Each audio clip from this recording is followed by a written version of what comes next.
Good evening, everyone, and welcome to tonight's committee meetings. I declare the committees open at 6 p.m.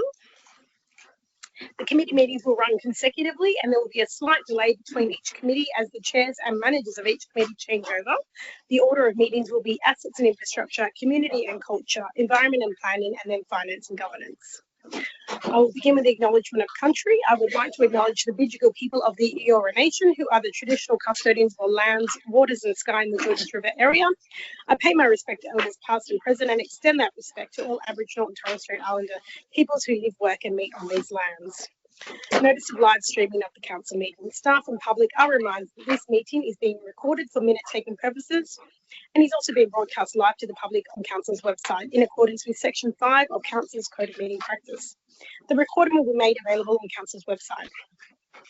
Code of meeting practice. The order of business is as shown in the agenda, which is being made available. Staff and public are reminded that the meeting is open. Doors to the meeting room are to be left open unless the meeting moves into a closed confidential session, according to section 14 of the Code of Meeting Practice. Only if the meeting moves into a closed confidential session will the public broadcasting of the meeting be suspended. Council's Code of Meeting Practice prohibits the electronic recording of meetings without the express permission of council. Mobile phones must be turned to silent during the meeting. Public participation on items on the agenda. There are 3 speakers registered for tonight's meeting. I would remind speakers that speakers have a 3-minute time limit. The first limit you hear indicates that you have 1 minute remaining. At the second sound, please conclude your comments. Our first speaker tonight is Alexandra Fleming, speaking in person on ASS 03226, that is the Lux Lighting Prioritisation Matrix and Methodology for Turf Sports Fields. Good evening. I'm here tonight on behalf of Football St George to express our support for the recommendations before the Assets and Infrastructure Committee in relation to lighting upgrades for turf sports fields. We acknowledge that this important body of work originated from a motion by former councillor Kunjarski, which sought to investigate the feasibility of upgrading lighting at sporting fields to enable nighttime matches. This followed the challenging 2024 season when record rainfall resulted in widespread ground closures and the cancellation of many grassroots sporting fixtures. Many of these were unable to be rescheduled, which had significant impact on junior participation and competition outcomes. We are pleased to see that the work undertaken by Council has gone well beyond the original scope. Rather than simply focusing on select fields to enable night matches, Council has completed a comprehensive Lux lighting audit across all sports fields, assessing current lighting levels against the requirements for both training and competition. Importantly, the methodology provides confidence that all facilities have been assessed through a consistent and equitable process. One of the most significant outcomes of this work is not that it only addresses the original objective, but provides a pathway for all sporting fields to achieve the required lighting standard, ensuring a genuine level playing field for sporting organisations across the Georges River community. This is a significant outcome with respect to improving local sporting infrastructure and demonstrates the value of thorough planning. Importantly, this planning is being matched with a significant funding commitment from Council. Football St George acknowledges Council's unprecedented investment in lighting through the allocation of $1 million per year in the Capital Works budget over the next 4 years. I'm pleased to be here tonight alongside representatives from Oatley FC, and I represent Sans Souci and Penshurst West football clubs, who will, if the recommendation is adopted, benefit from lighting upgrades as part of this program over the next 2 years. Put simply, these upgrades will be a game changer, providing greater flexibility, increasing capacity, and improving the experience for football players. Football St George looks forward to seeing these works progress and being delivered for the benefit of our sporting community. We recognise the importance of timing and would welcome, where possible, works being progressed over the summer period to support delivery ahead of the 2027 winter season. This would maximise the value of Council's investment by ensuring upgraded facilities are available and fully utilised during the period of greatest demand. In closing, Football St George would like to thank and commend Council staff for the thorough audit process, the quality of the analysis undertaken, and the collaborative approach taken with the sporting community to develop these recommendations. Football St George strongly supports the staff's recommendations and respectfully urges the committee to endorse them tonight. Thank you. Thank you, Ms. Fleming. Our next speaker is Mr. Peter Jones, also in person, speaking on ASS 03226, the same report, sliding prioritisation matrix and methodology for turf sports fields. Thank you, Chair and councillors. I'm actually speaking on behalf of Oakley Football Club. We are a club of over 800 players, managers and coaches who give their time free of charge. I'm speaking on their behalf. We appreciate council's work in developing a transparent, consistent framework for prioritising lighting upgrades across the LGA. This is essential as demand for field accesses continue to grow, and it's important that council investment is directed where the fields need it most. Can I say that probably the one question that I get from my members about facilities is why does this field have better lighting than ours or someone else? So it's been going for years, and the thing I like about this process, I can now actually explain how it all works. So we appreciate all that. Thank you. So what does it mean for us? I'll give you an example of our over 35s and our over 30s women and over 45s men. These are the mothers and fathers of the kids who play for us. They all play Friday nights. They play Friday nights because they coach teams on the weekend, and Friday night gives them a chance to actually go and play football. But this weekend, for example, on Friday night, our over 45s are playing Lagana. They're going to Arncliffe Park to play on Friday night because there is no park available for them to play locally. They want to play locally. We'd like to see them play locally. The following week, we play Penshurst, another Georges River club, once again at Arncliffe. So having parks in our local area available to us is going to help us. It also helps us bring players into the sport because I can say to them, come down to Redound on Friday night and watch the over 35s or watch the over 30s and see what they do.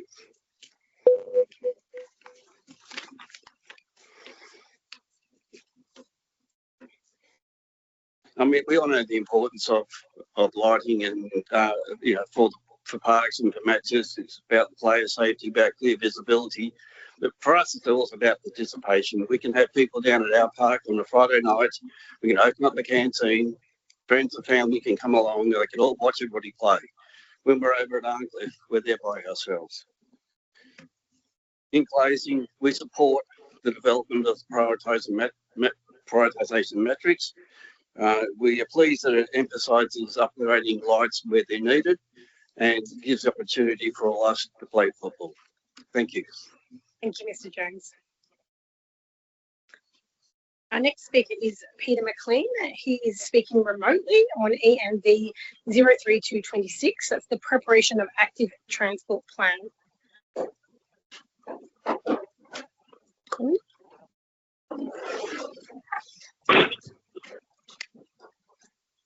You there, Mr. McLean?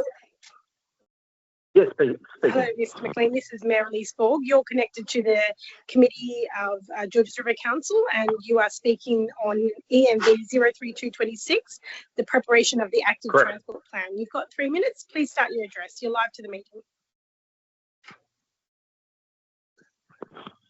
Well, good evening, everyone, and thank you for the opportunity, Councillors, for confirming I'm able to speak on behalf of Bicycle New South Wales.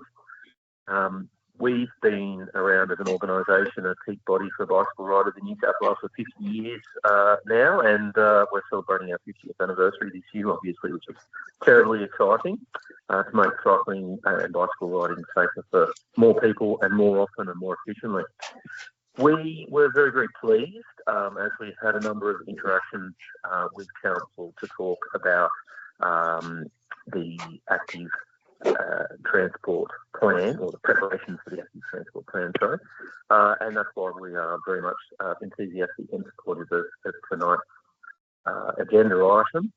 We know through proven experience and demonstrated experience with a number of other councils across New South Wales that these plans very much, I guess, synchronise the current strategies and the current projects that are at play and enable better access to transportation hubs and public transport and schools, buses, shops, restaurants, recreation and sporting facilities and so on.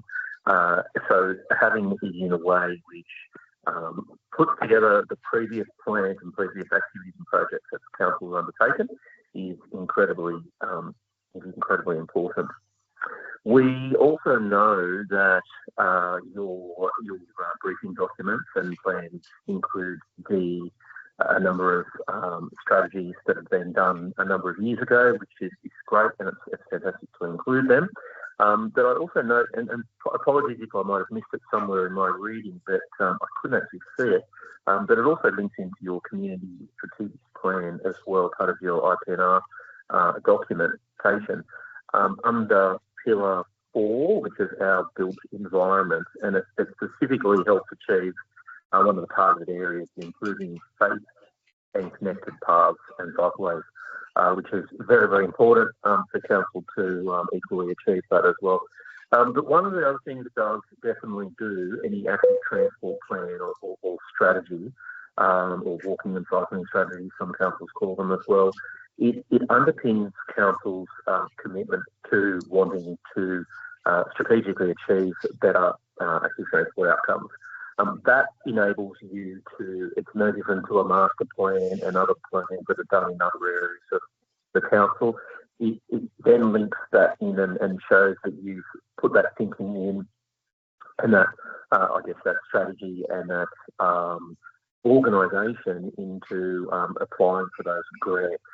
And that is absolutely, and it's again demonstrated through other councils doing exactly the same thing, enables you to be more at the top of the pile with the grant seeking process at both the state and also at federal level as well. And it's really pleasing to see the Active Transport Fund federally has been significantly increased, and there's nearly $80–90 million a year for the next few years on that as well.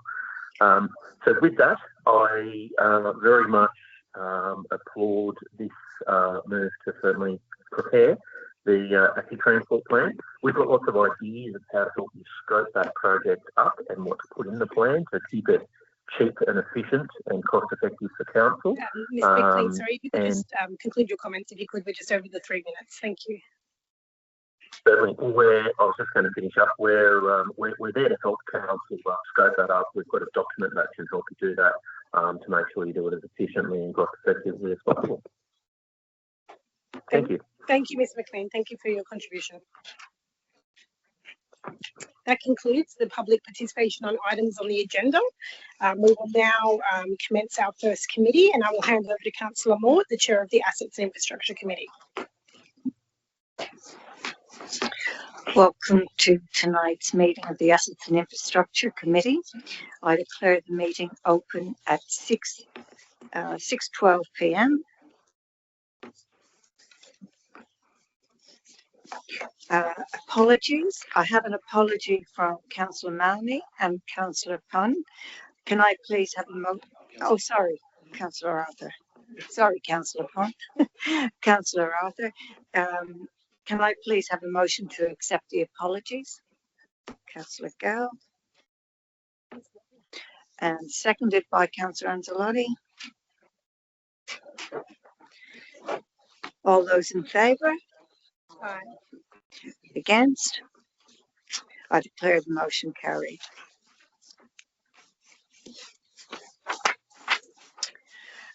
Request to attend the meeting by audiovisual link. There are no requests to attend. By audio links, so I don't need to disclosures. Do any councillors have any disclosures to declare? If not, I will go on to the confirmation of minutes of the previous meeting, ASS 030-26. The Assets and Infrastructure, confirmation of Assets and Infrastructure Committee meeting held on the 9th of June 2026. I call for a mover. Councillor Lansbury. And seconded by Councillor Liu. All those in favour say aye. Aye. Against? I declare the motion carried. Next, we have the committee reports, and that is ASS 031-26, the report of the local transport forum meeting held on the 24th of June 2026. I call for a mover, and that is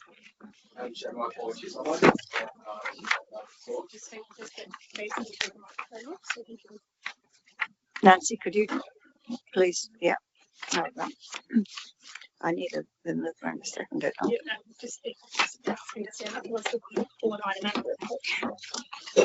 Can you please stand up and pull it?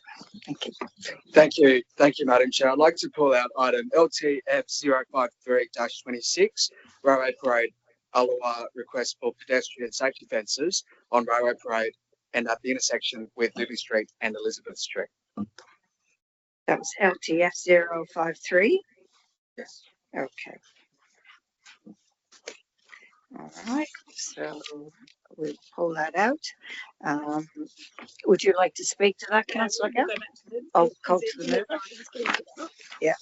Are there any other items that Councillor Jamieson, would you like to pull one out?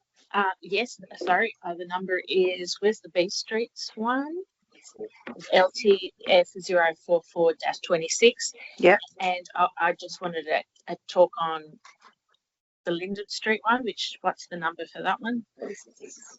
Sorry, which one? 46. 26. Yeah, thank you. So those three. All right. So So if that's all, we're going to move on to all the items. Yeah. All right. Well, I will call for a mover for for each of the other items on the agenda, and that mover is, I'm calling for a mover, Councillor Liu. Councillor Liu and Councillor Lansbury.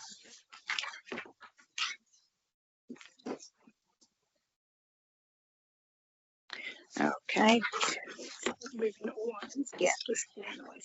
All right. So we are moving all items except for LTF 044-26 and LTF 046-26 and LTF 053-26. So we have a mover on those, which is Councillor Liu, and Councillor Lansbury has seconded that motion. So all those in favour say aye. Against? I declare the motion carried.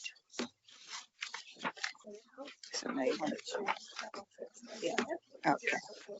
So go back here. So that is this one. Yeah. So Councillor Jamieson, did you want to speak to LTF 04426? Yes, not that I want to change the We need to call for a mover on that. Oh, okay. So can I have a mover for that item, please? And that is Councillor Jamieson. Councillor Anzalotti. Elena, will you second it? Yeah. Anzalotti seconded it. Yeah. Okay. So Councillor Jamieson has moved that, and Councillor Anzalotti has seconded that motion. So would you like to speak to that, please, Councillor Jamieson? Yes, I actually just wanted to say thank you very much to the team, because it's been very difficult to be going against what a lot of the residents have been asking for, which is led by a lot of political, I guess, interests, but it's always been a roundabout. It's impractical, but I'm so glad that you've been able to find a solution, and hopefully the residents will understand, because I saw the comments that there's still so many that want a roundabout, but how impractical a roundabout is. So thank you for coming up for a solution, and hopefully the residents will understand. Thanks. Thank you, Councillor Jamieson. Councillor Anzalotti, would you like to speak to this motion? Can I ask a few questions? Yep. Is that possible? Yeah. So through the director to you. Look, would you say, look, again, thank you for the work and thank you for coming out all those months ago and working with residents. I think you saw for yourselves just how congested Roberts Avenue is, and nobody knows that area more than what I do. I grew up off those streets. My mother still is there. So 47 years of seeing that whole thoroughfare change, particularly over the past 12 years with the development of Woolworths, which actually turned 12 years old over the weekend. Would you say that though these improvements that you're implementing are really just more incremental safety improvements and not really a comprehensive traffic solution to the congestion and the traffic flow that is on Roberts Avenue? Through the chair, yes, look, they're incremental changes.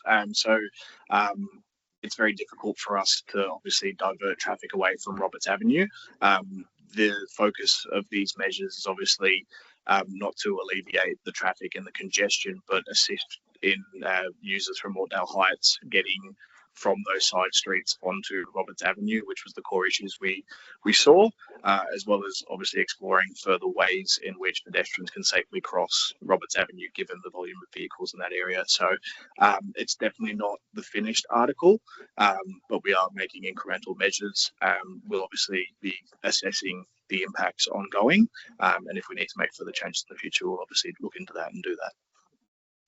Yeah, okay, thank you. So I guess that was going to lead into my next question, which, and you've said it there, that you're going to monitor the effectiveness of these measures. Because I think really, I know we talked about dealing with this issue really holistically, because it's just not a one fixed solution.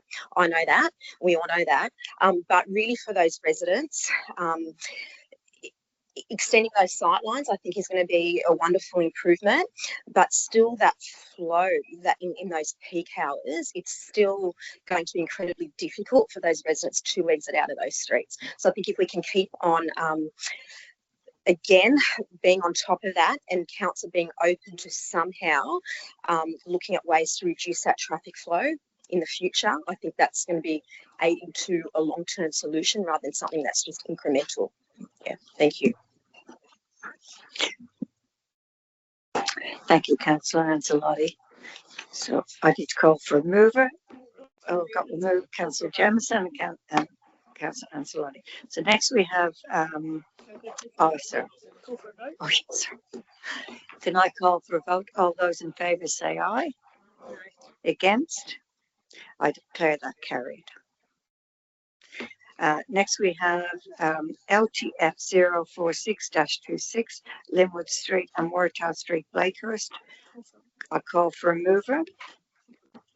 Councillor Liu Demusky. And Councillor Liu has seconded that motion. Councillor Councillor Demusky.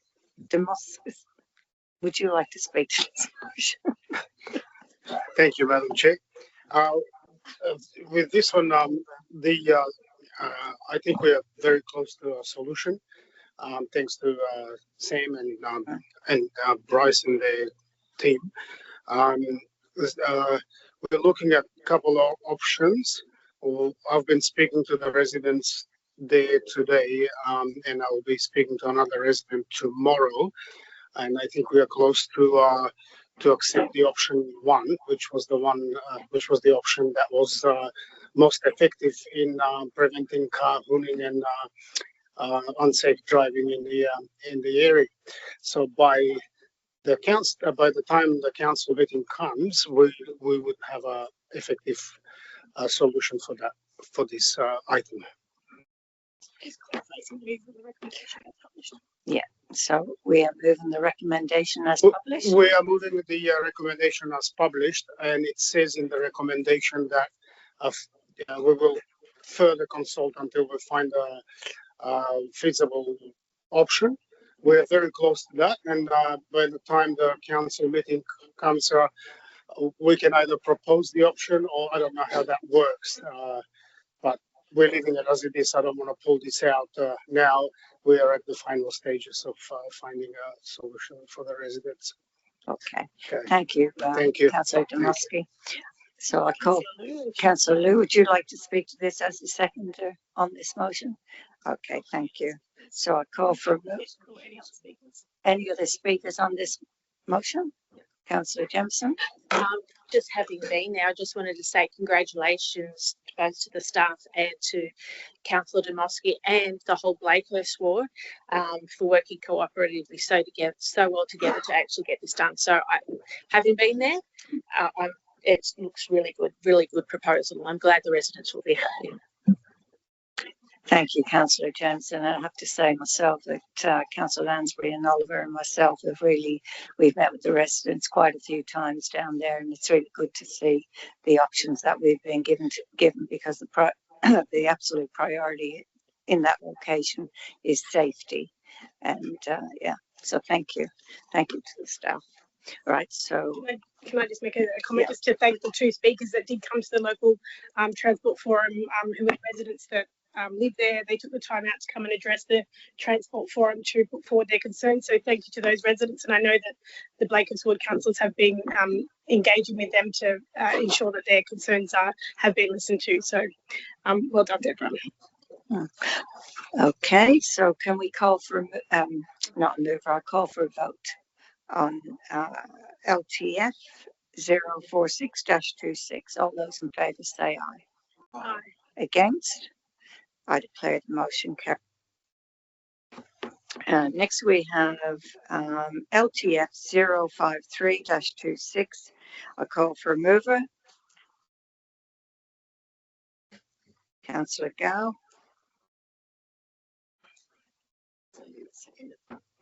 Okay, and Councillor Liu has seconded that motion. Okay, so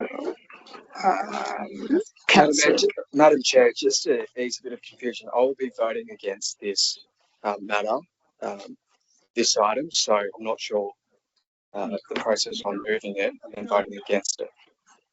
So we need to call for a mover on this. Yeah, you want to move? Councillor. So that's great. I've only asked for the items to be pulled out and debated. All right, so it's just that you want to vote against this motion.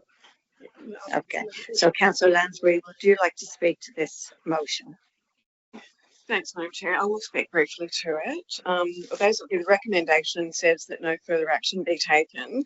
My recollection of when we dealt with this at council a few months ago was that we asked council officers to investigate whether safety fencing was warranted or something similar, and it's come back that it's not. So I'm not quite sure why there should be an issue. And just for the record, I go through this intersection several times a day. I walk through there, I drive through there. It is an intersection, so yes, there's traffic, but to actually impede pedestrian traffic by installing fences which are deemed to be not necessary. I mean, the cafe and the restaurant have outdoor seating just immediately outside there. People don't seem to be too concerned about sitting there. I don't know that there is any additional safety features that should be required. Council officers have investigated it, so I totally support the recommendation that we take no further action. Councillor Lansbury, are there any other speakers? So Madam Chair, I'm speaking against the recommendation, but I thought the seconder should be afforded the right to speak. Yes, I did call for that. Yeah. So the seconder being Councillor Liu, would you like to speak? Yeah, there's no other speakers. So Councillor Gow, would you like to speak against the motion? Thank you, Madam Chair. In relation to this item, I just wanted to touch on two other items tonight raised at the Transport Forum. One to do with Ecole Street, Ecole Lane. I wanted to, on the record, commend the efforts of the council in their decision of making these changes permanent. They are long and overdue issues. The PNC first raised them back in 2019. I'm glad some real action has happened. The other item I wanted to put on the record tonight is Little Street and Waratah Street. I'm glad that these long-standing issues. Councillor Gow. We'll get to that. We'll get to that at the council meeting then, Madam Chair. Well, on this, On this item, I first raised this at council, Madam Chair, at the March 2025 council meeting. It wasn't a few months ago. We had a lot of concern from local small businesses, the cafe and the restaurant, Councillor Lansbury had already made mention of, and local residents. This is a significant issue in the area. I first called for council to investigate and put up a safety fence, just like they've done at Penshurst, just like they've done at Cogra, before there is a fatal accident. It is about safety. I asked that the General Manager complete the report within 6 months. That was voted down by yourself, Madam Chair, and the Mayor, and the majority on this council. And now we are 18, 19 months from that motion, and all we've got is a sentence that basically says a council will take no further action, having gone out there and had a look themselves. I will always back the interests of local residents and local businesses ahead of any council reports. Every single person here knows that. Every single person here understands that. And residents, Councillor Jamieson, also understand that. And therefore, I'll be voting against it. I call for a vote on the motion. All those in favour say, actually, I think we should go around the room. Mayor Ball. Madam Mayor, your vote, please. I am for. Councillor Maud. For. Councillor Allison. For. Councillor Anzalotti. Against. Councillor Jamoski. For. Councillor Gow. Against. Councillor Hayes. Against. Councillor Jamieson. For. Councillor Lansbury. For. Councillor Punn. Against. Councillor Liu. For. Mr Deputy Mayor. For. Councillor Wang. Against. That's 8 votes for and 5 votes against. I declare the motion lost. Carried. Sorry. All right, we'll move on to our next one. And the next one is looks lighting for ASS 032-26 looks lighting prioritizing matrix and methodology for turf sports fields. A report by the manager at Facets and Traffic. I call for a mover, Stratokopoulos, and seconded by Councillor Jameson.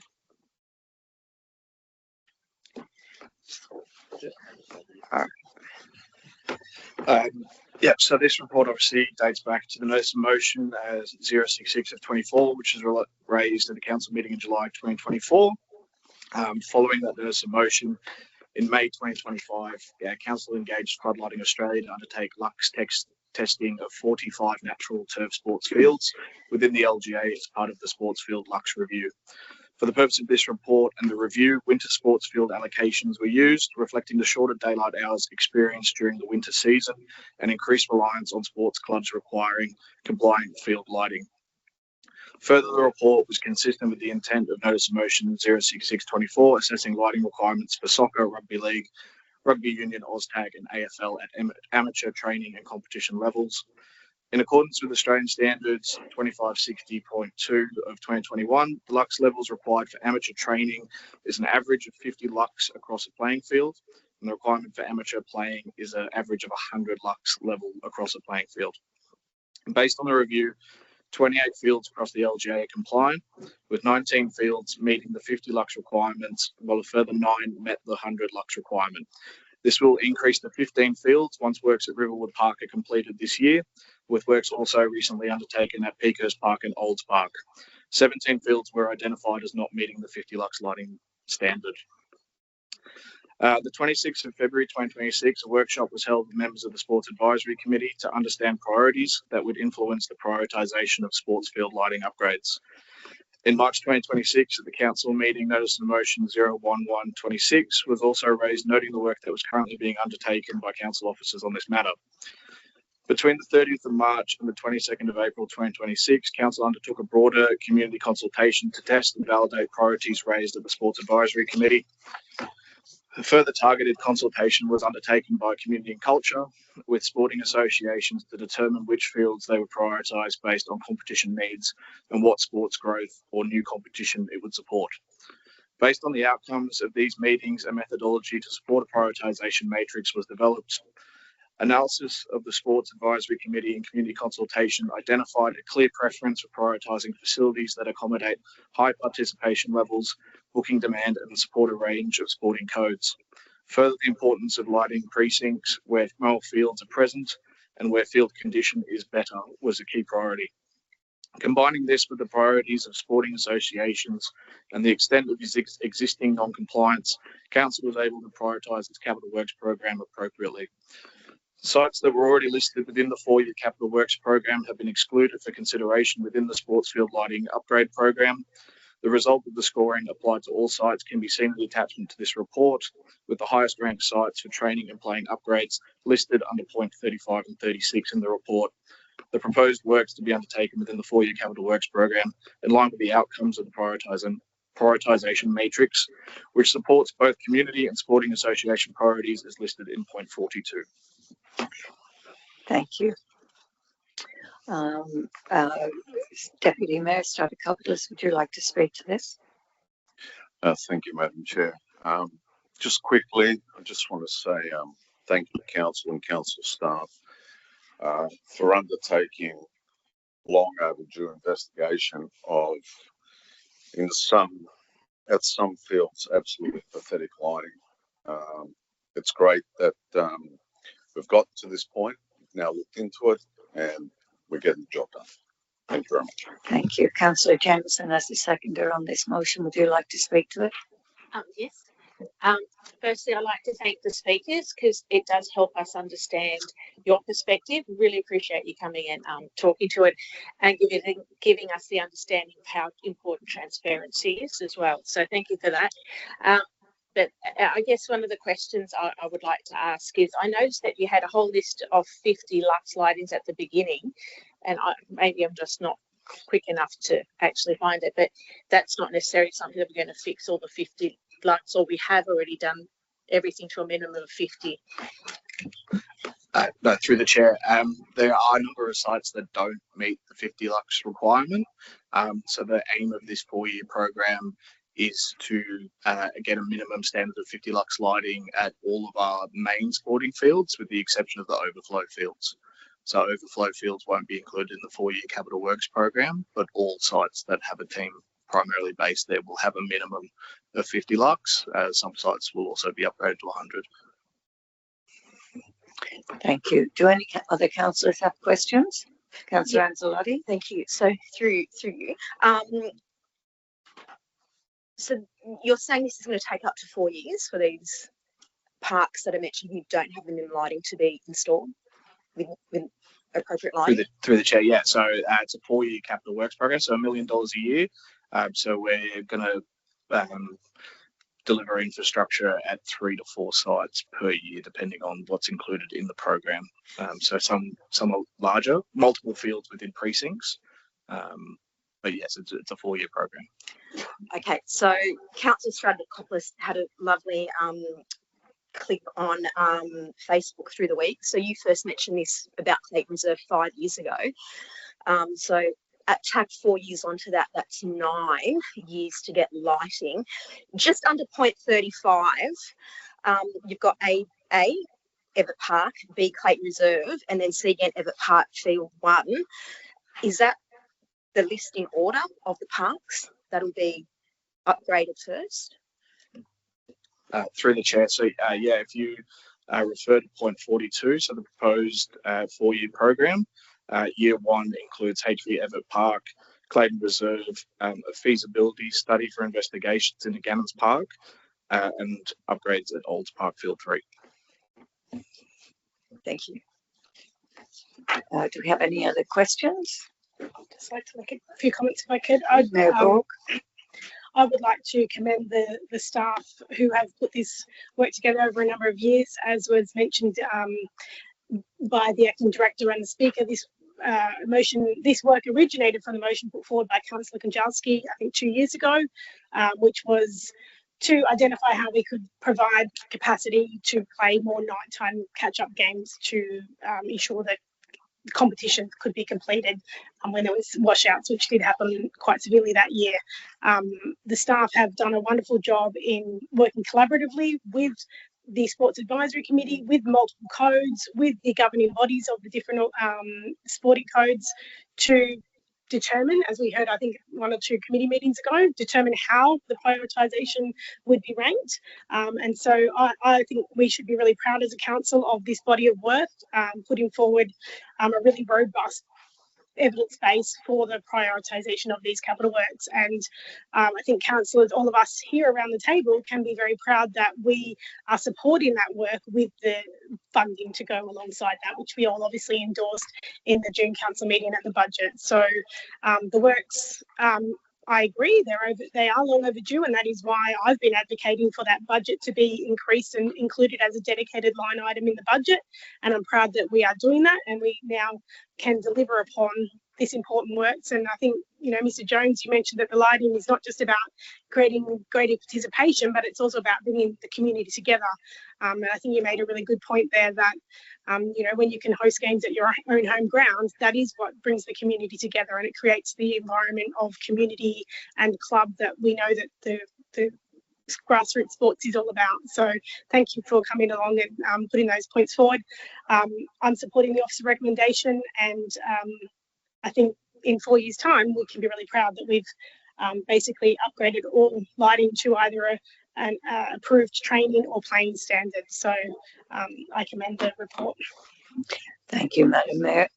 Are there any other questions? Being none, I will call for a vote. All those in favour say aye. Aye. Against? I declare the motion carried. Next we have ASS 033-26 off-leash dog park trial proposed at Progress Park. A report by the Manager of Assets and Traffic. I call for Councillor Liu and seconded by Councillor Jameson. Okay, so we'll take the report as read. All those in favour say aye. Oh, yes. Councillor Liu, would you like to speak to this? Yeah, very briefly. Thank you for council staff and the staffing team to get these done, to undertake the feasibility study, and now finishing the public consultation, and now it's up to the stage to have a 6 months trial, which is going to commence in September, I think, within the report. Thank you for that. We understand that is coming from one of my motions last year to you know, make up a losing from the Merv Lynch in Beverly Hills. So it's good to see that we're up to this phase. So we're looking forward to see the report comes back once the trial finish in half a year. Thank you. Thank you. Councillor Jameson, as the secretary, would you like to speak to this? Yes, and I probably have questions. So I've actually had a few people that live in the residential area express concern to me, which I appreciate that there's comments in there. However, as residents, I know that we had the issue with the Beverly Hills one, that I don't think the residents really got much an opportunity to figure out or to come up with a solution. So I guess I'm conscious, and I believe we're going to be doing a trial and more consultation, that I think we really need to make sure that we cater for the residents. So privacy, what other issues, the issues that we had at Beverly Hills in the Merv Lynch, that I really want this to work. So if you could double make, you know, I guess comfort that we will go back to the residents and make sure that their fears are, you know, addressed. So that's it. Thank you, Councillor Jameson. Councillor Pond, do you have a question? Just a statement on the similar lines as Councillor Jameson. With Merv Lynch, there was obviously a situation where both parties, both the residents and the dog owners, had both an equal right to, you know, enjoy the park and run the dogs on the leash. But unfortunately, I think that came up against too close and too proximate to some of those residents' houses. So I simply just reiterate Councillor Jameson's note that when we are designing these things, that we should do it with the respect and the appropriateness that is afforded to those people that are seeking that, peace and enjoyment of their livelihood, whilst at the same time providing an ample opportunity for dog owners to run their dogs off leash. Thank you. Thank you, Councillor Pond. Are there any other questions? If there are none, I will call for a vote. All those in favour say aye. Against? I declare the motion carried.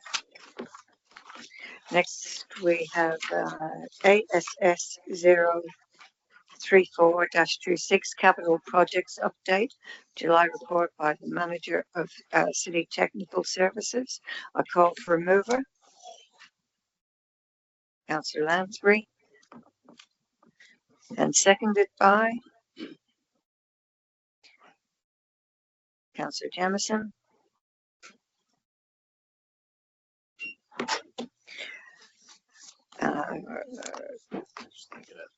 Yeah, we'll take that as read. Are there any questions? All right, well, I will call for a vote. I'll take it as read. So all those in favour say aye. Against? I declare the motion carried. Being there no further business on the agenda, I declare the meeting closed at 6:45 p.m. Thank you.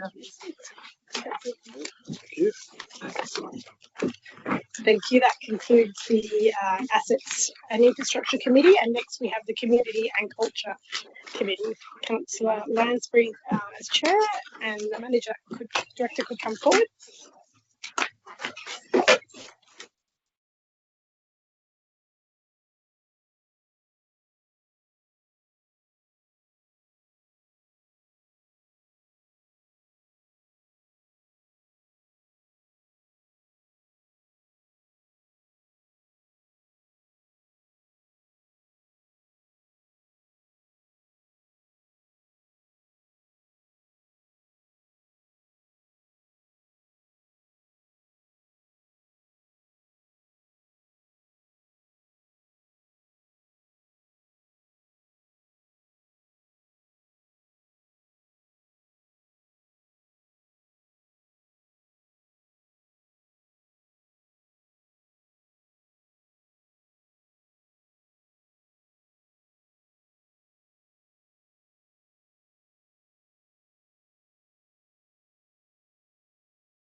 Good evening, everyone, and welcome to the Community and Culture Committee meeting of Monday, the 13th of July, 2026. I'll declare the meeting open at 6:48 p.m. We've received apologies from Councillor Marnie and Councillor Arthur, and I think that's it. Everybody else is here. So can I please have a motion to accept those apologies and to grant a leave of absence? So it's moved by Councillor Gow and seconded by Councillor Demoski. Okay, we'll put that to the vote. All those in favour, please say aye. Aye. Anyone against? Okay, we'll declare that carried. We have no requests to attend the meeting by audio-visual link. And disclosures of interest. We have a non-significant, non-pecuniary interest from the Mayor, Councillor Borg, who has disclosed an interest in item COM 025-26, report of the Beverley Park Steering Committee meeting held on the 3rd of June 26, for the reason that she lives in the vicinity of the Beverley Park Golf Course. The Mayor, Councillor Borg, will remain in the meeting and take part in the consideration of this item. Do any other councillors have any interests to declare for tonight's meeting? Okay, we'll take that as a no. And our next item will be the confirmation of minutes of the previous meetings, which is COM 024-26. Of the Community and Culture Committee meeting held on the 9th of June 2026. Can I have a mover and a seconder, please? So it's moved by Councillor Jamieson and seconded by Councillor Mort. Do any councillors have any questions on those minutes? If not, we'll go to a vote. All those in favour, please say aye. Anyone against? Okay, we'll declare that carried. Our first report then is COM 025-26, which is a report of the Beverley Park Steering Committee meeting held on the 3rd of June 2026. And do any councillors have any questions on that? Okay, we'll just go to, I'll call for a mover and a seconder for that. And it's moved by Councillor Borg and seconded by Councillor Mort. And so councillors, no questions. If not, we'll go to a vote. All those in favour, please say aye. Anyone against? Okay, we'll declare that one carried. The next item is COM 026-26, outgoing sponsorship, the Georges River Local Business Awards. And we're going to hear from our Acting Manager of Community Impact, Michelle Cowie. But before we go to Ms. Cowie, I'll just call for a mover and a seconder, and we'll be moving it by Councillor Jamieson and seconded by Councillor Mort. Thank you. And we'll go to Ms. Cowie for an overview. Thank you. Thank you. Through you, Madam Chair, this report seeks council approval for an outgoing sponsorship of $10,000 to become a major sponsor of the 2026 Georges River Local Business Awards. Council has proudly supported the Local Business Awards for more than 13 years, demonstrating our ongoing commitment to recognising and celebrating the achievements of businesses across Georges River area. The report provides an opportunity to acknowledge business excellence, encourage local economic activity, and strengthen connections with our business community. As part of the sponsorship, council will receive a range of benefits, including recognition across event marketing and promotional material, tickets to the award presentation, and the opportunity for a council representative to deliver an address and present awards. The application has been assessed in accordance with council's sponsorship policy, is low risk, and can be funded with the 2026-27 outgoing sponsorship budget. Councillors will be invited to express their interest in attending the awards presentation as part of council's sponsorship allocation. Thank you, Ms. Cowie. Councillors, do any of you have any questions? No? I just have a comment, not so much a question, and I say this every year when we're talking about the Georges River Local Business Awards. I know we do actually have a provider that helps coordinate the applications that are submitted for the awards, but it's just as long as it can be sure that we can be sure that they're actually Georges River businesses and not outside the LGA, because it has happened previously at other LGAs. I'm not saying it's happened here, but it's just something we need to be mindful of. Yeah. But thank you. So councillors, if there are no other questions from anybody, I'll put this for the vote. All those in favour, please say aye. Aye. Anyone against? Okay, we'll declare that one carried. Thank you. And our next item is COM 027-26, which is outgoing sponsorship St George and Sutherland Medical Research 2026 Beachside Dash. We again are going to hear from our Acting Manager Community Impact, Michelle Cowie. But before we go to Ms. Cowie, can I have a mover? Oh, moved by Councillor Mort, thank you, and seconded by Councillor Allison. Thank you both. And Ms. Cowie, if you could give us an overview. Thank you. Thank you. Through you, Madam Chair, this report seeks council approval for an outgoing sponsorship of $10,000 to support the 2026 Beachside Dash and Half Marathon.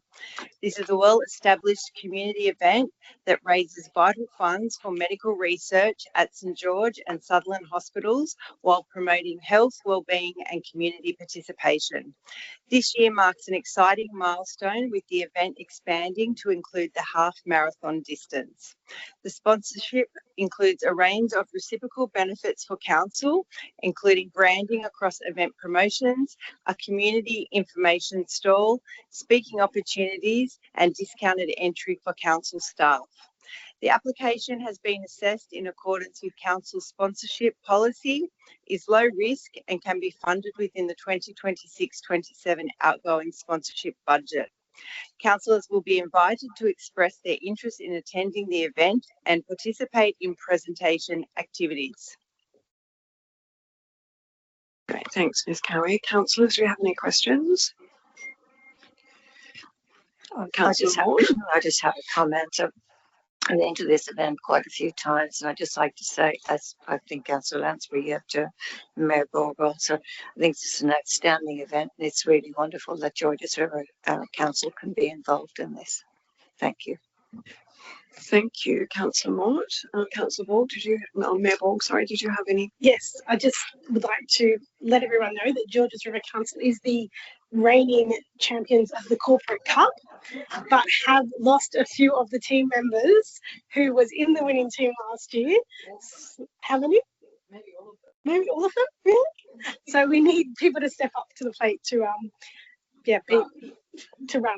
Yes, you only need to be a small team. There was only about 6 of them last year, and I can't remember how it's measured, but it's, I think, the first 3 fastest across the line, I think, from memory. So Nat, you're Yes. strapping on the shoes this year. I would like Councillor to say Mort? that you can cover off any of those distances, and you won't have much And they competition. are hosting a half marathon for the first time. Yes, so And I think it goes over the bridge into Southern Shire and comes back. So it's a very good event. Thank you, Mayor Borg. That was my question to Councillor Mort, our resident Ironwoman, if you were going to be leading Team Georges River, but we can talk about that. I'll give it a crack. Thank you. Thank you for your commitment.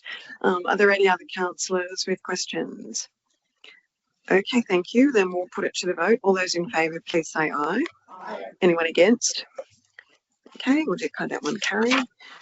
And so we're going to our last report for the evening, which is COM 028-26, the quarterly community property report, 1 April 26 to 30 June 26.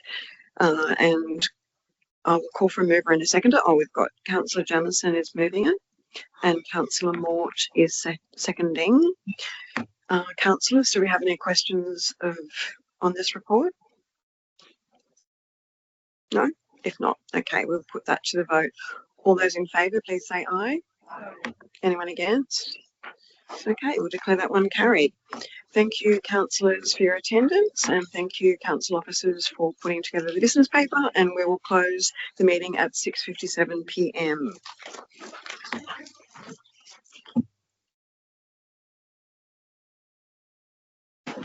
Thank you, Councillor Lansbury. We next have the Environment and Planning Committee.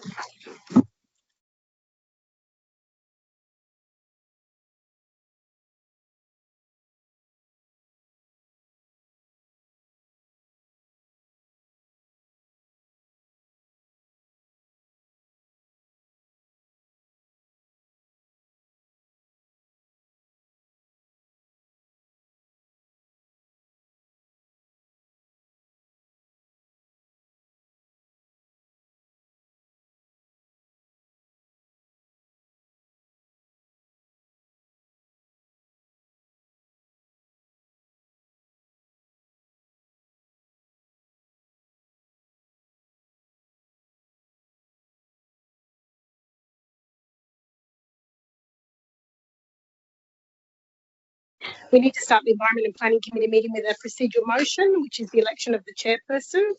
That as the Environment and Planning Committee chairperson, Councillor Peter Marnie, is an apology for tonight's meeting. A vote be taken of the councillors present appointed to the Environment and Planning Committee to elect a chairperson for this meeting. Councillor Jamieson, would you like to move procedural motion? Yes. Which is? Can I nominate someone? Or? Yes. Councillor Matt Allison. You're nominating Councillor Allison. So the motion is that Councillor Allison assume the position of chairperson for the Environment and Planning Committee meeting of the 13th of July 2026. That's been moved by Councillor Jamieson and seconded by Councillor Mort. All those in favour say aye. All those against? I declare that carried. If Councillor Allison could come forward and resume the chair.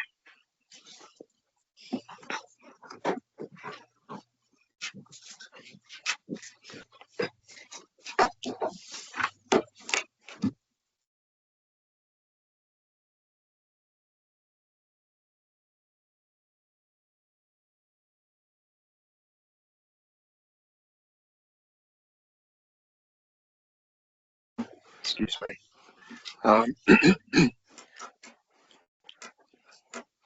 I declare the meeting open at 7 p.m.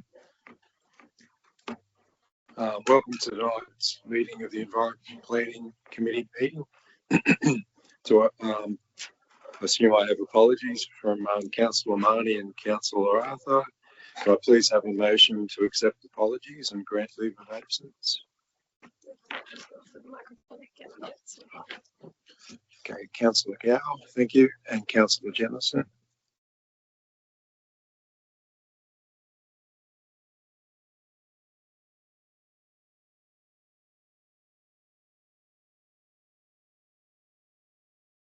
All those in favour? The ayes have it. Thank you.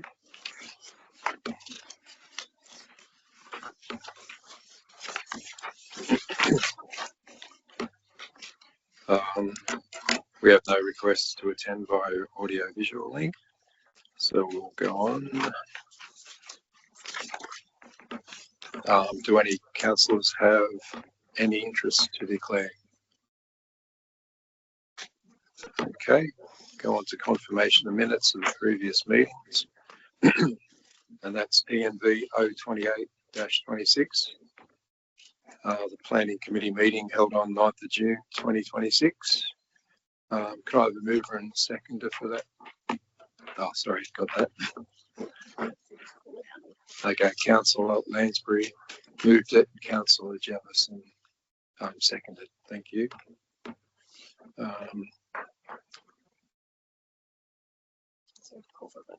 Okay, call for a vote. All in favour say aye. Declare against. Declare the motion carried.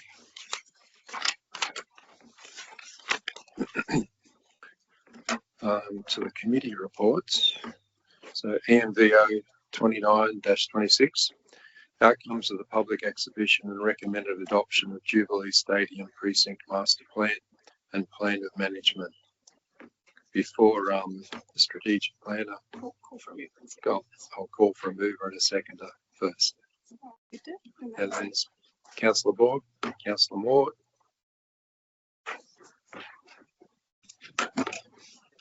Moved by Councillor Borg and seconded by Councillor Mort. Can the manager please provide an overview of this report? Through the chair, this report provides the results of the public exhibition of the draft Jubilee Stadium Precinct Master Plan and Plan of Management, which were out for community comment earlier this year. A total of 39 submissions were received, as well as additional internal feedback on the draft plans. All submissions have been considered and responded to in the report attachments, and as a result, several updates have been made to the draft plans. The key changes include retention of the existing vehicle access from Jubilee Avenue, reprioritising the delivery of the proposed multi-purpose community building from the medium to long term, and renewal of the playground in the short term, allowing for the long-term relocation to English Street to be coordinated with other projects. The changes overall are not considered major enough to warrant re-exhibition, so the report recommends that Council adopt the Jubilee Stadium Precinct Master Plan and Plan of Management and notify all those who made a submission of Council's decision. Thank you. Thanks very much, Molly.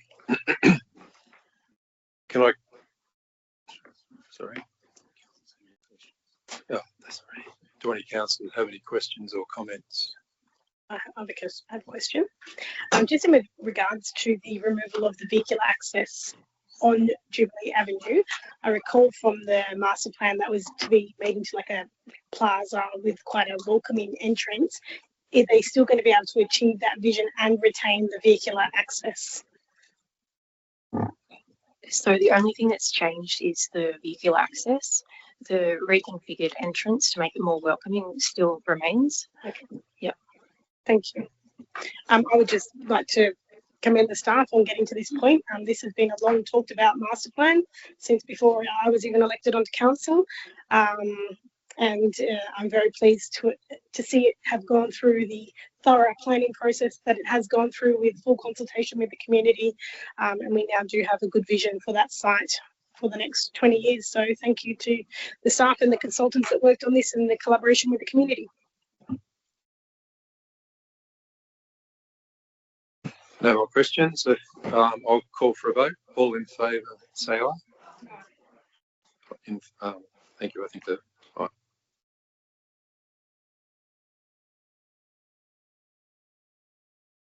Sorry, does anyone want to vote against? Pete?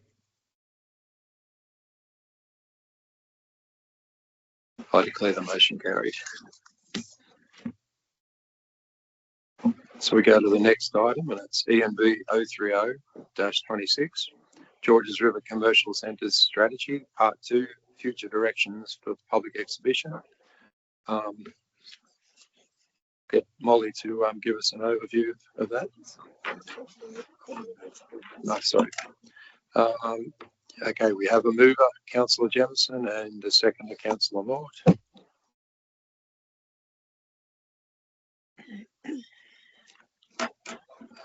Can the manager please provide an overview of this report? Through the chair, this report provides part 2 of the Georges River Commercial Centres Strategy, which is a part of a suite of strategic planning documents that inform land use planning for Georges River. So similar to how the local housing strategy guides the land use framework for housing, the commercial centre strategy guides land use planning for business and commercial zoned land, being E1 local centre, E2 commercial centre and MU1 mixed use. And as councillors may be aware, part 1 of the commercial centre strategy was developed in 2019, primarily to harmonise the inconsistencies between the former Cogra and Hurstville LEPs to inform the preparation of the Georges River LEP 2021. The purpose of part 2 is to provide a point in time, place-based health check for the 37 centres that are classified as village, small village or neighbourhood centre under the existing centres hierarchy. The scope for part 2 doesn't include the larger strategic and local centres, as these either have an adopted master plan in place, one that's underway, or will require one in the future. Each centre was evaluated against 10 criteria through a weighted matrix to consider the appropriateness of the existing planning controls and to identify priorities for further review, subject to future funding allocations. The health check found that most of these smaller centres were occupied with very few vacancies and very little need for any land use planning interventions. And there's no need to review all 37 as originally anticipated in part 1. The action plan within part 2 makes recommendations for prioritising future strategic planning work, including an update to the Georges River Local Strategic Planning Statement. It is recommended that Council endorse the draft strategy part 2 for public exhibition, and a separate report will be provided on the outcomes of this process prior to finalisation and adoption. Thank you. Thanks very much, Molly. Do any councillors have questions or comments? I see Councillor Mort over there. No, sorry. I've just got a couple of questions. If I could. Yeah, through you, Chair, to the manager. Could you just give some examples of the types of recommendations that would fall out of this type of health check? Like, what are the types of things that you're looking at in regards to the land use planning for businesses? Is it the number of employees, the number of jobs it can provide? Is it anything to do with the public amenity around the businesses? What is it that is an outcome of this type of strategy? So the key outcomes are in the strategy action plan, and they include things like recommending where a structure plan or a master plan might be needed, or recommending further urban design work to harmonise existing height and FSR controls. They're really land use actions only rather than economic development or incentivising placemaking activities. It's purely land use. And the land use controls for commercial centres, what does it dictate? Like what does it dictate in terms of land use controls? So like in residential, it's the floor space ratio, it's the height. What does it dictate for commercial? So it's similar, so height and FSR controls, as well as zoning. So some of the recommendations are to formalise existing out of centre retailing, where it's already where commercial or business uses are already happening through existing use rights in a residential zone, for example, just rectifying that and making it an E zone in accordance with its current use. High FSR controls, they're the primary land use. So it doesn't dictate anything about what uses that can be approved there. It's just a general business use, and then if someone wants to occupy a shop with something, they've got to go through a DA process for the use of that site, correct. whatever. And does the commercial strategy dictate the types of uses that can be approved, or is it general and open?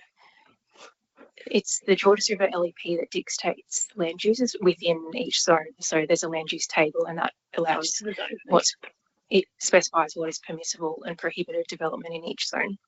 Okay, thank you. No further questions or comments? I'll call for a vote. All in favour say aye. Aye. Against? I declare the motion carried.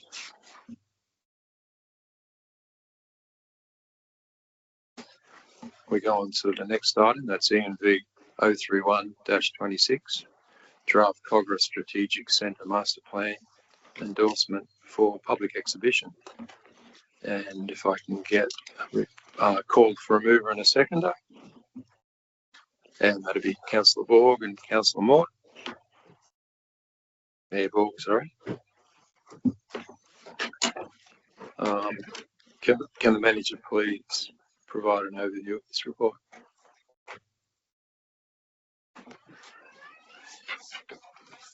Good evening, everyone. Through you, Chair.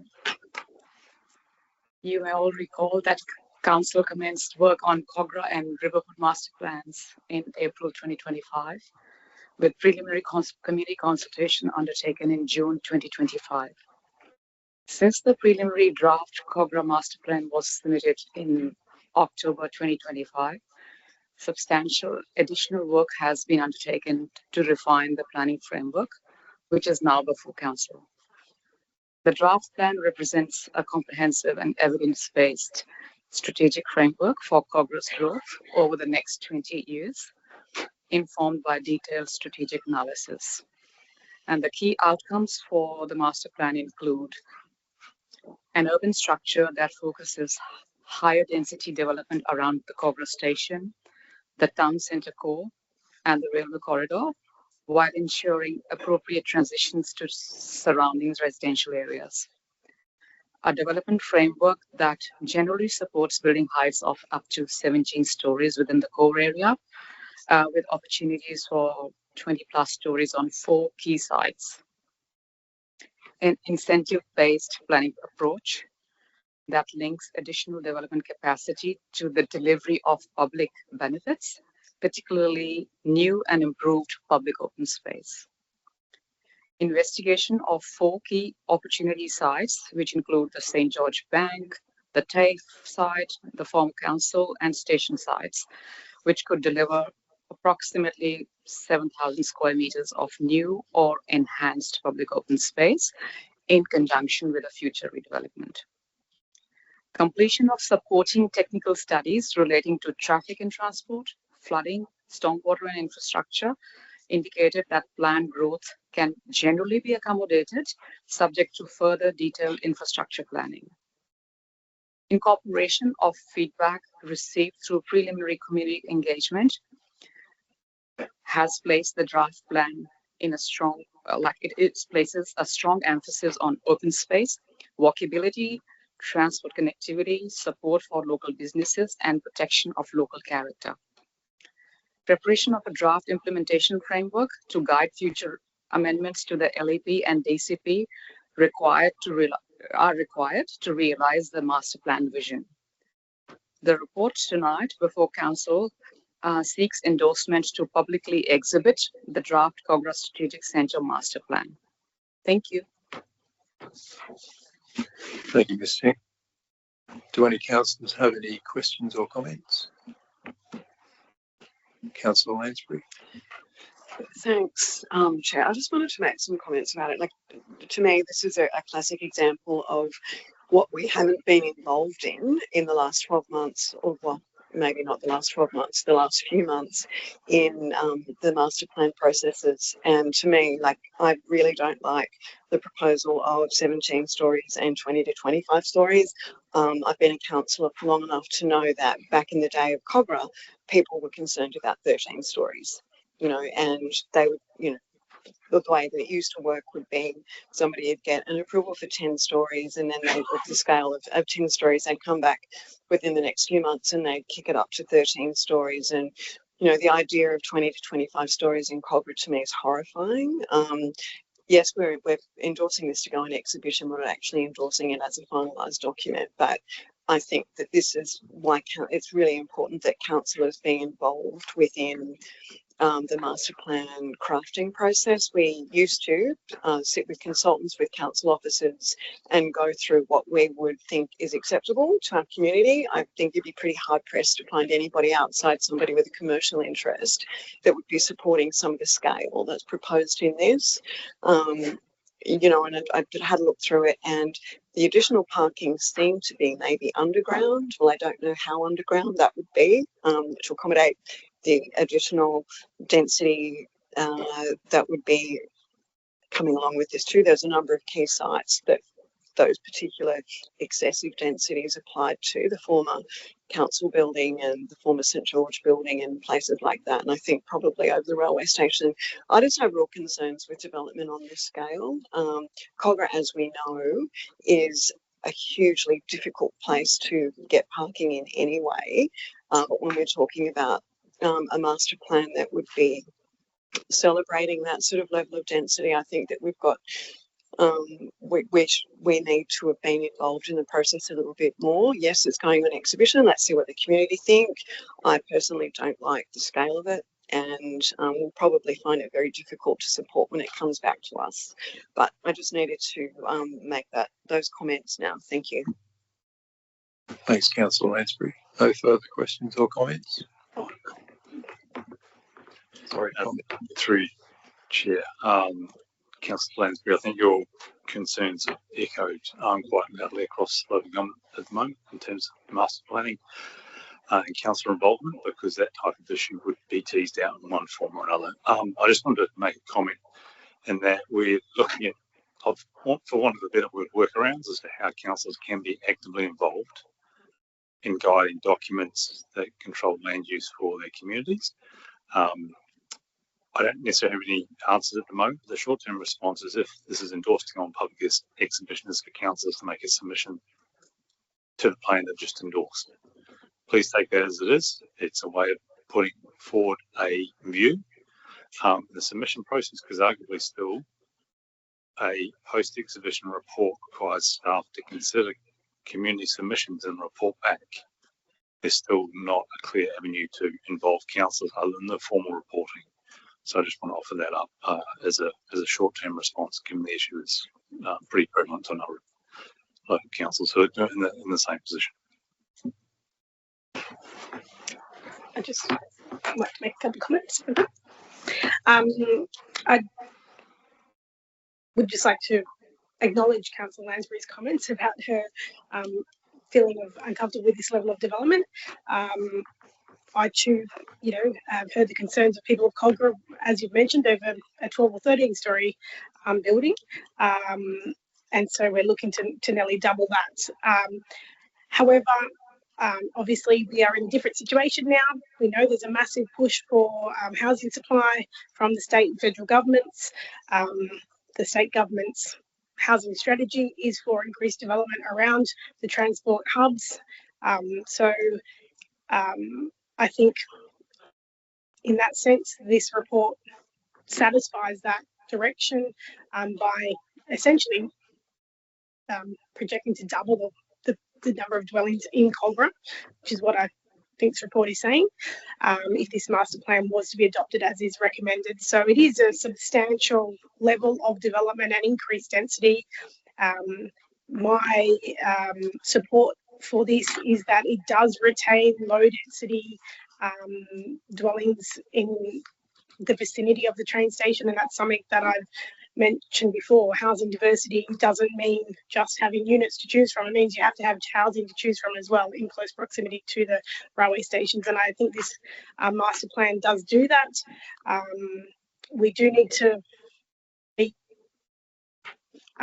playing our role in the delivery of housing, or creating capacity for the delivery of housing, and you know, I said if we need to put it somewhere, in Cogra is the place that I think it can handle it better than, you know, if we can protect our suburbs and have more density in the vicinity of the train stations, then I think that that's something that I would support, even though I share your reluctance about the sheer scale of it. But I think that's where we're heading as a city.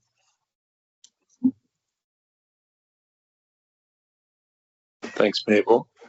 As this is a master plan, we need to go around the room. So, Ms. McKinley. Madam Mayor, 4. Councillor Allison, Councillor Ancelotti, 4. Councillor Demoski, 4. Councillor Gow, 4. Councillor Hayes, 4. Councillor Jamieson, 4. Councillor Lansbury, 4. Councillor Liu, 4. Councillor Mort, 4. Councillor Pan, 4. Mr Deputy Mayor, 4. Councillor Wang, 4. 13 votes for, unanimous. I declare the motion carried. That brings us to the last item, and that's ENV 032-26, preparation of the active transport plan, report by Dugosti. Can I call for a mover and a seconder in the left? Thank you, Councillor Mort. Sorry. Yes, moved. That's what's the word I was after. Okay. Councillor Mort moved it, and Councillor Jamieson seconded.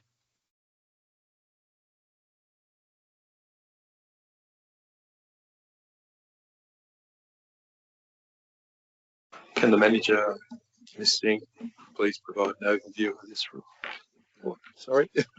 Sorry. Yeah. All good. Sorry about that. So this report is in response to a nom from the 28th February Council meeting, which was looking to investigate opportunities to improve active transport connections, in summary. So the two key documents, as described in this report, although there is a third, rightfully pointed out by one of the public speakers, the CSP obviously at the top, and then the LSBS, and more specifically the existing Georges River Transport Strategy 2021. So this represents a really strong existing policy framework. But as the report goes into detail, that there's some more in terms of strategy at a lower order, I suppose, in terms of implementation. So there's a status update on each of the active transport related actions from that Georges River Transport Strategy in attachment 1 of the report. What we don't have is a delivery plan or bike plan or active transport implementation plan. Lots of different councils call them different things. All of our neighbouring councils have one, Sutherland, Bayside and Canterbury Bankstown, as well as others. So as the nom suggests, there is a real need for active transport connections, I should say, and that's only grown since our 2021 transport strategy. So we have two options going forward. Either we continue the current approach, we have a good strategy overall, and we do ad hoc and flexible active transport interventions, or we prepare a more holistic active transport plan or bike plan. I guess active transport plan is probably the better title, that gives a clear and coordinated approach to active transport connections and how we actually deliver those as a council in collaboration with the state government. In terms of an approximate cost of a plan like that, $150,000 is roughly the number we're looking at.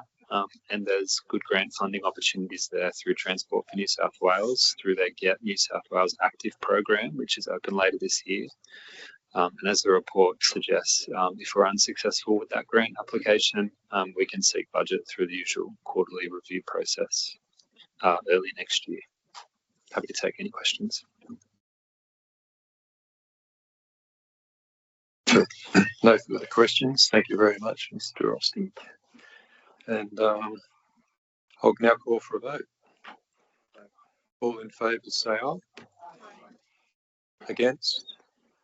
I declare the motion carried. There being no other business on the agenda, I declare this meeting closed at 7:25. Thank you very much.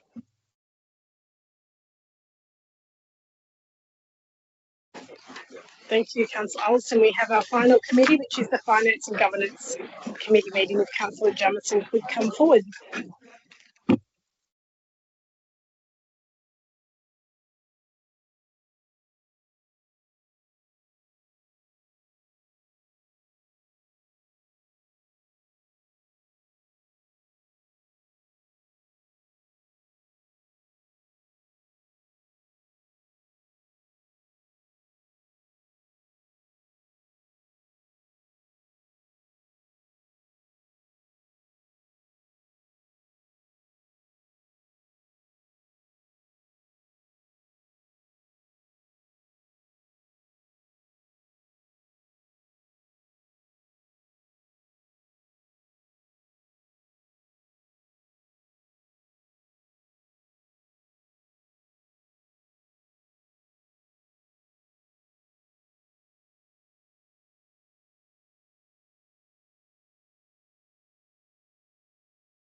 All right. Welcome to tonight's meeting of the Finance and Governance Committee meeting. I declare this meeting open at 7:26 p.m. I have apology from Councillor Marnie and Councillor Arthur. Can I please have a motion to accept apologies and grant leave of absence? Moved by Councillor Mort, seconded by Councillor Hayes. All those in favour say aye. Any against? I declare the motion carried. There were no requests to attend via audio visual link. Do any councillors have any interest to declare? No. So confirmation of minutes of previous meeting, FIN 026-26. Confirmation of the minutes of the Finance and Governance Committee meeting held on 9th of June. Can I call for a mover and a seconder? Councillor Liu and seconded by Councillor Allison. Any questions? If not, I will call for a vote. All in favour say aye. Anybody against? I declare the motion carried. FIN 027-26 investment report as at 31st of May 2026. Can I call for a mover and seconder? Councillor Liu and Councillor Mort. Do any councillors have any questions? If not, I will call for a vote. All those in favour say aye. Against? I declare the motion carried. So we have to move to close. Yeah. At this stage of the meeting, the time being 7:28 p.m. I hereby advise that the meeting will move into a confidential closed session to allow consideration of a matter in closed session in accordance with Section 10A of the Local Government Act 1993. This action is being taken to allow discussion of the following items. FIN 030A-26, property matter proposed acquisition of 1 Carrington Avenue, Hurstville. That in accordance with the provisions of Part 1 of Chapter 4 of the Local Government Act 1993, the matter deals with, in this report, be considered in closed council meeting at which the press and public are excluded. In accordance with Section 10A(2)(c), it is considered the information that would, if disclosed, confer a commercial advantage on a person with whom the council is conducting or proposes to conduct business. Procedure to move into closed session. Accordingly, members of the press and public are excluded from the closed session, and access to the correspondence and reports relating to the items considered during the course of the closed session will be withheld. Ask the Acting Director, Scott Henwood, whether any representations have been received from the public that the items should not be disclosed in closed session. Discussed. No. Ask the public gallery if they have any objections to the reasons for moving into a confidential closed section. No. A procedural motion will need to be moved that in accordance with Section 10A, Clause 2 of the Local Government Act 1993, council enter into closed session to discuss the item. Can I ask for a mover and a seconder? Councillor Mort and Councillor Luke. All those in favour say aye. All those against? I declare the motion carried.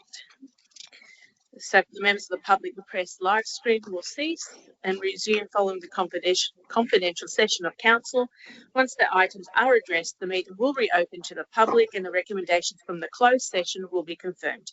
We will then deal with the remaining items on the agenda if there are any remaining items. They're not.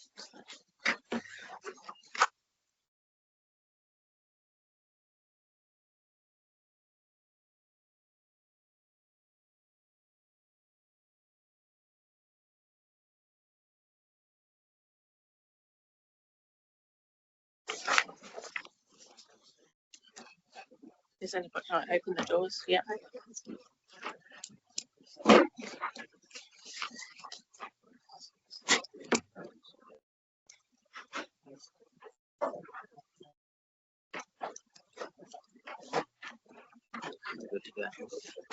Yep. We can display your recommendations of the confidential closed session. Something. Can I call for a motion to confirm the recommendation from the closed session that the recommendations for FIN 030A-26 property matter proposed acquisition of 1 Carrington Avenue, Hurstville, considered in closed session be confirmed as recommendations of the committee?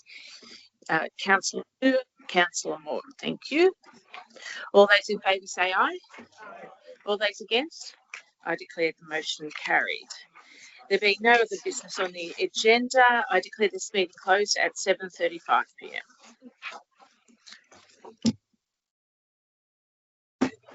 Thank you, councillors. Thank you everyone for attending tonight's committee meetings. That concludes our 4 committees, and so I will now declare the full meeting closed at 7:34 p.m.